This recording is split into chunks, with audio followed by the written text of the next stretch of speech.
Hola, soy yo, Vicky, otra vez. I've just realised because I started that off as if it was one of my Spanish videos because I'm thinking about Spain. So let's start again. Hi, it's me, Vicky Marie. Now, I will probably put this on my Spanish channel as well because it'd be interesting to a lot of my Spanish students who live here in Spain. So I thought I'd just do a quick video about the situation at the moment in Spain, because there is a situation going on at the moment in Spain. And lately I've been doing, I've been doing a few politics videos because there's been interesting things happening in the UK. So I thought really it's only fair and right that I tell you about what's going on in Spain, because there are a lot of demos you can see from the photos there that I'm showing you. There's been many demonstrations in Spain. Now, for those of you who live in Spain, so yeah, bearing in mind that I'm going to put this out to my Spanish channel too. Those of you who live in Spain, you may be wondering what these demonstrations are about, or maybe you don't know anything about them, because if you don't watch Spanish news, they may have just sort of passed you by, or if you don't live in the actual cities where they've been happening. And then even if you'd seen them, you might be wondering, well, what's it about? So you can see all the Spanish flags. So these demonstrations are about Spain, about what people see as a travesty of democracy that's just recently happened in Spain. So where do we start with this? Because the sort of reason for it sort of goes back quite a long way, really. But some of you may know or may not know that this year we did have an election in Spain.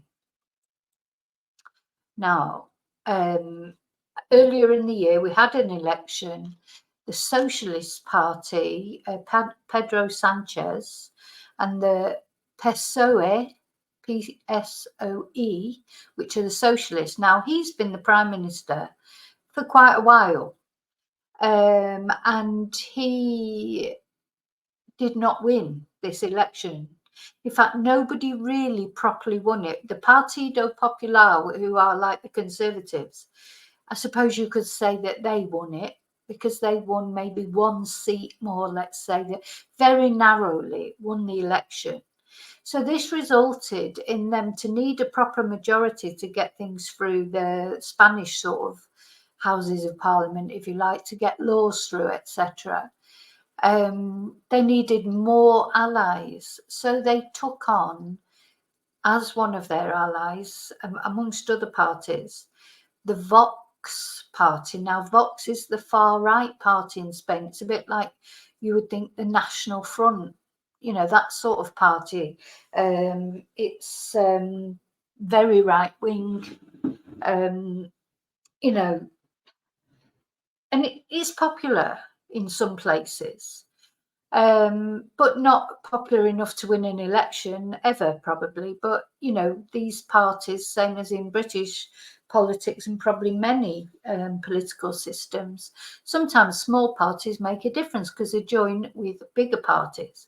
Now, the last time there was an election, Pedro Sanchez didn't outrightly win that. Well, he won it, but he joined up with the communists, to form a government and to mean that it was easier for him to get laws through, etc. So what the Partido Popular did was they've tried to join up with Vox. Well, this has really unsettled a lot of the other smaller parties that were going to align with them. And also it's upset a lot of their own party, because even in like in Britain, the same, isn't it? You've got the Tory party, but if there was the National Front party, there'd be a lot of people in the Tory party that wouldn't really be happy with the Tory party aligning up with a far right party. So it's all politics, isn't it? It's all very, so because of that. So these other smaller parties then decided to align with Pedro Sanchez, the PSOE, socialist incumbent prime minister, if you like. And then he also has made an alliance with, now I had this all lined up before, and then I had to go and do a class. He then lined up with, oh, of course, I just go into history, don't I? I should be able to get it up. He then has aligned with Catalonian groups. He's made a pact with the Catalonian groups. Now, I don't know how much you know about Spanish history, but of course, the Civil War, Spain didn't get involved in the Second World War. They were too busy conducting a civil war from which Franco came out as the victor, and he tried to unify Spain. But unfortunately, part of the things he did to unify Spain was that he really upset like the people from Catalonia, who feel like they're different from Spanish people. They have a separate language. You know, and they didn't, that was really more or less what the Civil War was about. They didn't want to be part of Spain. So Franco then tried to bring Spain together, but did it with quite brutal means, like basically if you spoke in Catalan, you could be shot, or, you know, he was trying to create this sense of Spanishness. But at the end of the day, the fact is that Spanish people, they associate with their local area, you know, they just do. And, you know, people in Catalonia don't feel Spanish, or most of them don't, they're Catalonian. And Spain, they don't even think they're Catalonian Spanish, they're Catalonian European. You know, Spain is not on their, as far as they're concerned, Spain's not on their radar. So in 2016, there was a bit of anyway, so as time has gone on, they've sort of dealt with this after Franco.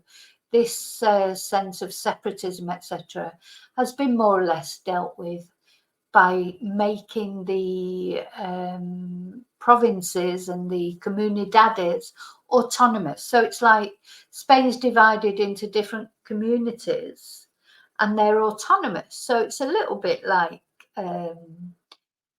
counties, I suppose, in Britain, but they've got so much more power. You know, they've got their own central government. I mean, there's the national government that has the final say on things, but for the national government to actually be able to pass anything, it has to ask these autonomous communities after all support the government.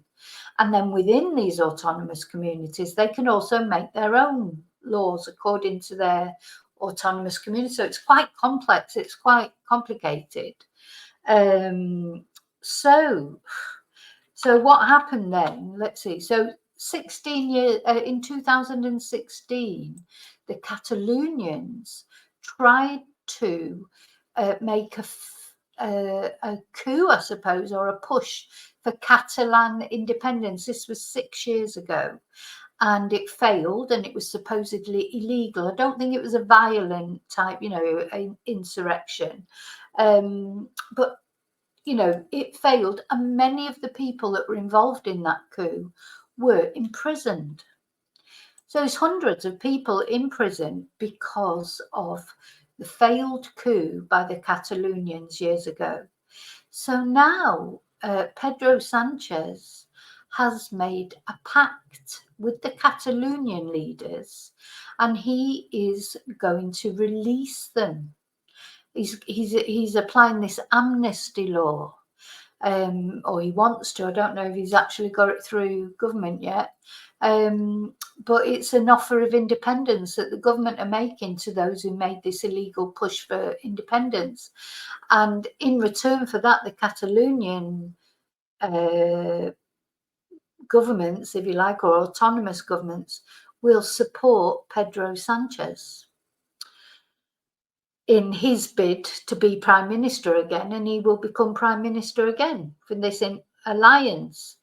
So you can imagine then a lot of people, it's caused a lot of problems because the party that technically won the election, albeit very narrowly,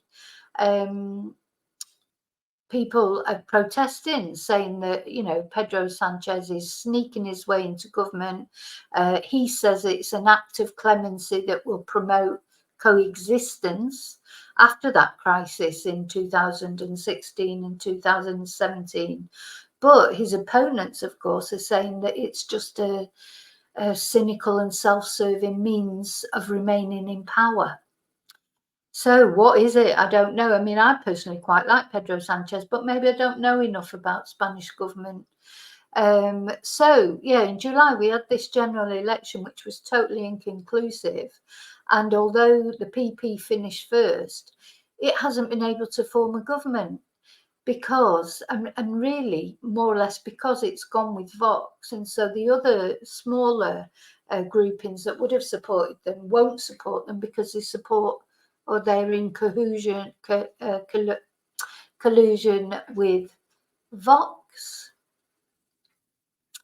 So, however, Pedro Sanchez has managed to make an alliance as long as he promises this amnesty to the two main Catalan pro-independence parties in return for their support.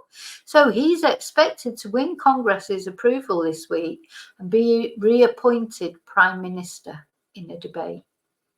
Now, it has to all be debated. It's not final yet. So in the meantime, there's all these huge demonstrations. So, of course, the people that are against Pedro Sanchez say he's putting democracy at risk. Pedro Sanchez, calling him a traitor, no amnesty for terrorism, they're saying. So a lot of people are associating it like with the alliance or the concessions that we had to, the British government had to make with the Sinn Féin, etc., you know, and Jerry Adams, and you know, to move on with the peace agreement, there had to be some leeway given even to terrorists. I need to remember the Queen made the sort of historical soft power gesture of shaking hands with Martin McGuinness, etc. And it must have been awful for anyone who had lost someone during the Troubles, like by the hands of Sinn Féin, etc. But it did contribute towards a peace, and it is a lasting peace so far. So it all depends, doesn't it? Like anything with politics, who you support, what you believe.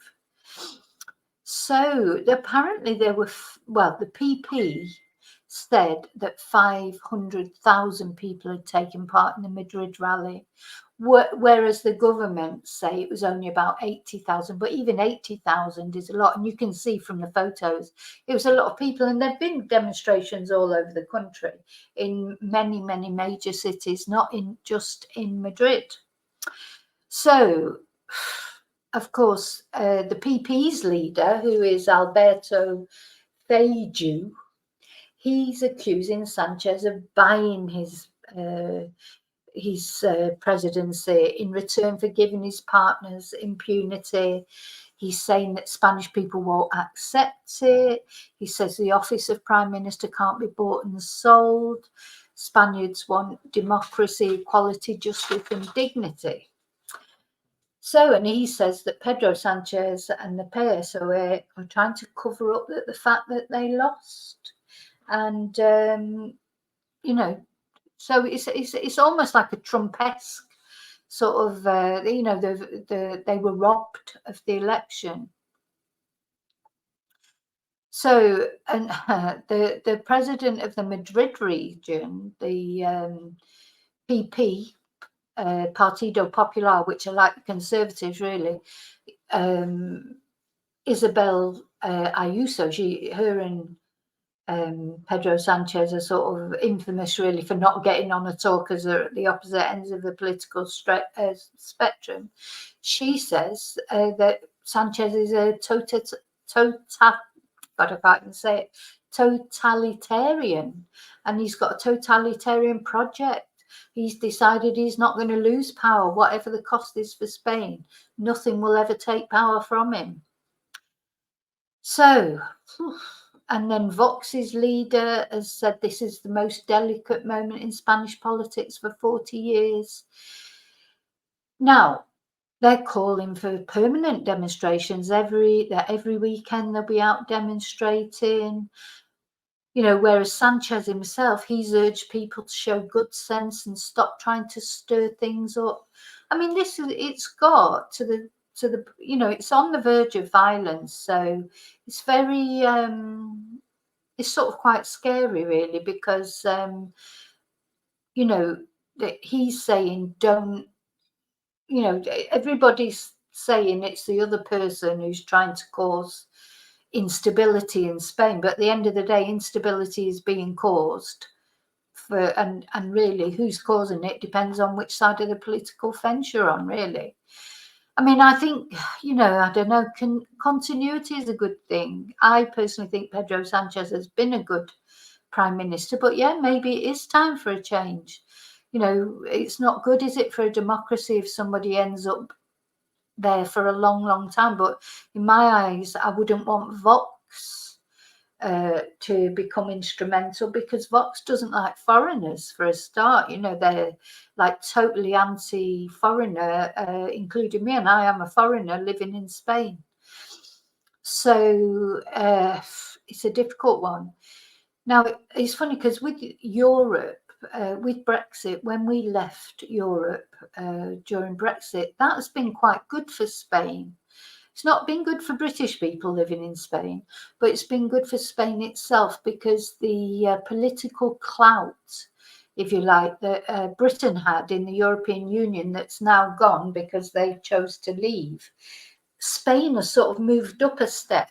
Do you see, like, Spain's always been on the periphery of the power, sort of nuclear, like Germany, France, and Britain, really, wasn't it? Were the most important players in Europe, and now Spain has moved up a little bit. So it's been, you know, it's been quite good for Spain. They've always, Europe's been good for them, the European Union, and Spain also, they're quite cozied up to China. You know, they've got some good allies. They're probably more closely aligned to South America than America, because of the language thing, because in South America, of course, they speak Spanish, you know, so we rarely get news, do we, from South America? What's happening in Venezuela, what's happening in Colombia or Chile or Peru, you know, but on the Spanish news you do get that information. So yeah, it's a difficult one. But, you know, what worried me when I saw the size of the protests and all the Spanish flags, you know, it's quite worrying for, you know, is there going to be some altercations? It's not that long ago that Spain had a civil war. You know, it really isn't. So, you know, it's worrying. So I hope this can be sorted out. I hope that the people, that's the problem when you get a split decision like that, you know, when elections or referendums, look what happened with Brexit. I think part of the reason the Brexit vote was so problematic afterwards is because the difference between the yes and no was so small. Like, if 75% of people would have voted to leave the European Union, the remainers really would have had nothing to say, would they? So just imagine if you'd voted to stay in the European Union, and the vote was literally 1 or 2% different. It's not hardly a majority, is it? And if it would have been the other way around, you know, you would have voted to leave, and then the vote was carried, you know, 51% to 49%. You'd always have an axe to grind with it. You'd always have a complaint against it. Whereas if there was a threshold, you know, that, you know, maybe they should have said with that referendum that whoever won the referendum, it had to reach at least 60% of the population that wanted whatever it was. You know, that seems more likely to me, and then it's harder for the people to complain about it, because you say, well, it's a clear majority. And this is what's happened here. This always seems to happen in Spain. It's quite strange, really. I think at every election that I've heard of since I've been here, I don't know if there's ever been like a clear-cut 100%, certainly not over the last sort of 10, 15 years. It's always been very, very close.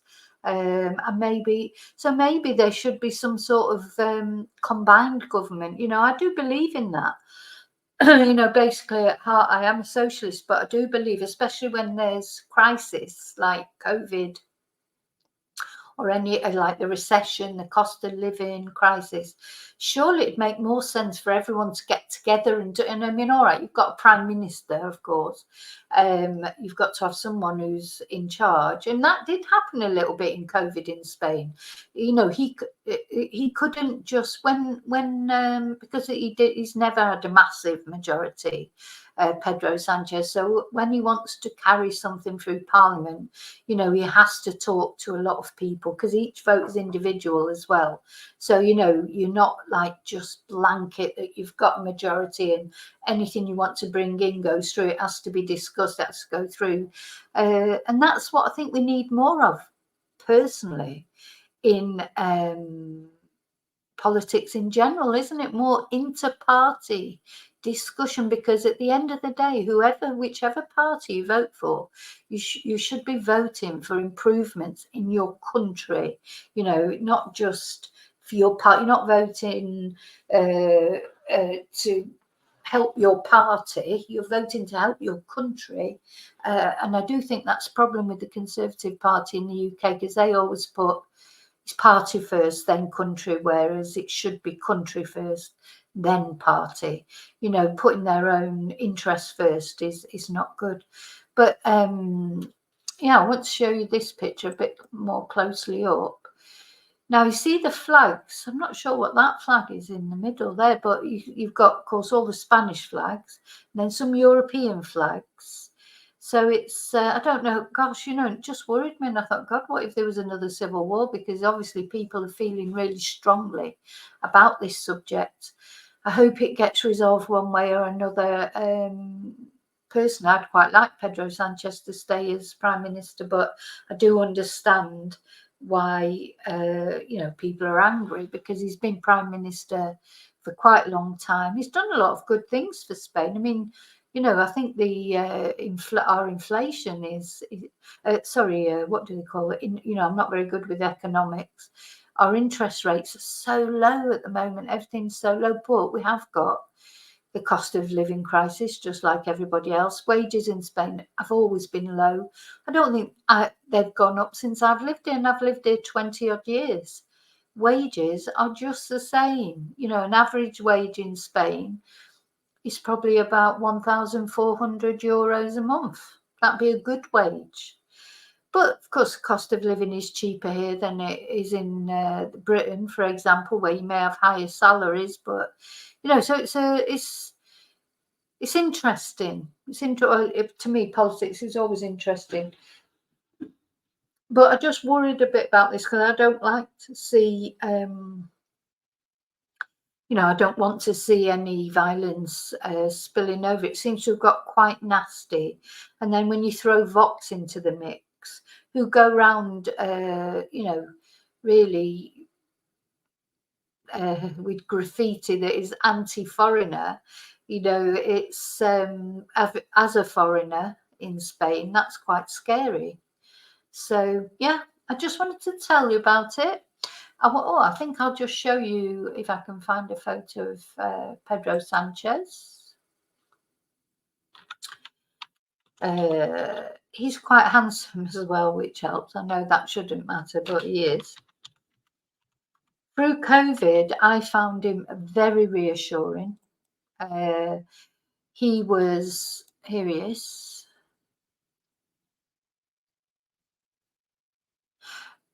Oh, is it today that they're going to, let's have a look. Sorry, this is a,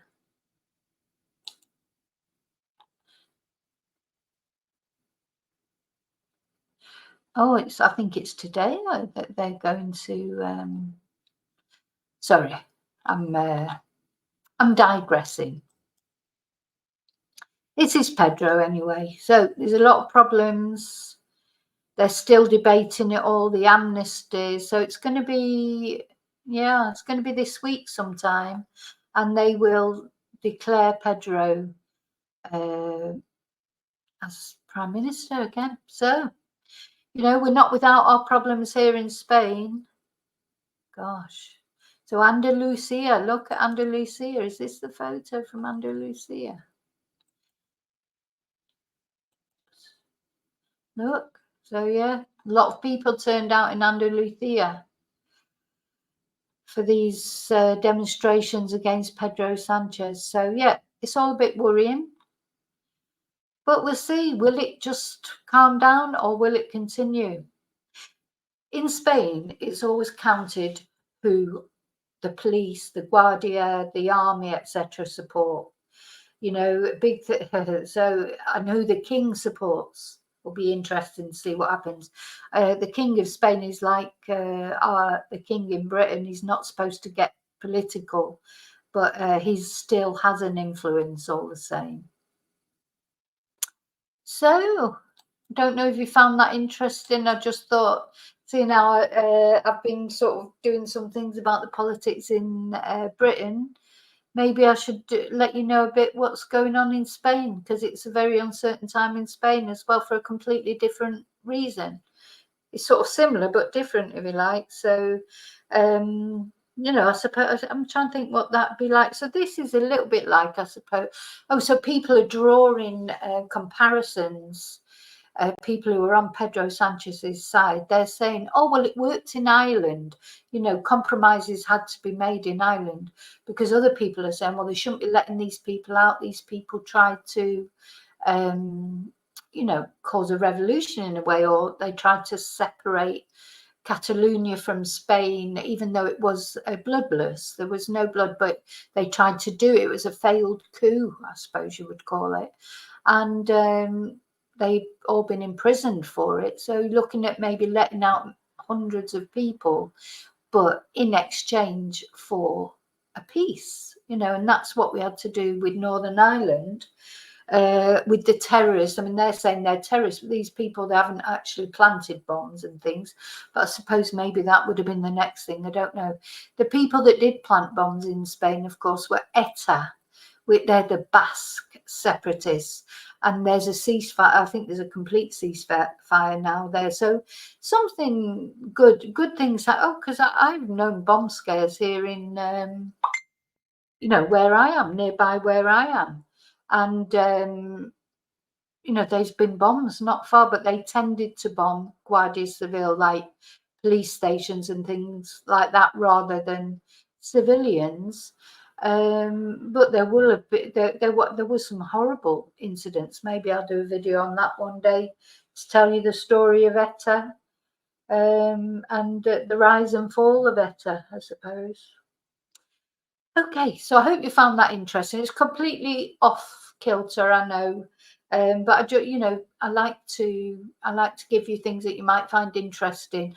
And I haven't seen anything about this on the British news. Maybe you have, but I haven't. And you know, I watch a lot of news, and I haven't seen anything about this, so I thought I'd just let you know about it. Okay, so yeah, if you're going on holiday, the thing is, it affects us all, because you're going on holiday to Spain, you don't want to get caught up in big demonstrations and things. Okay, so remember to always live and love very wisely, very carefully. I'll see you really soon in the next video. Till then, may your God go with you. Bye.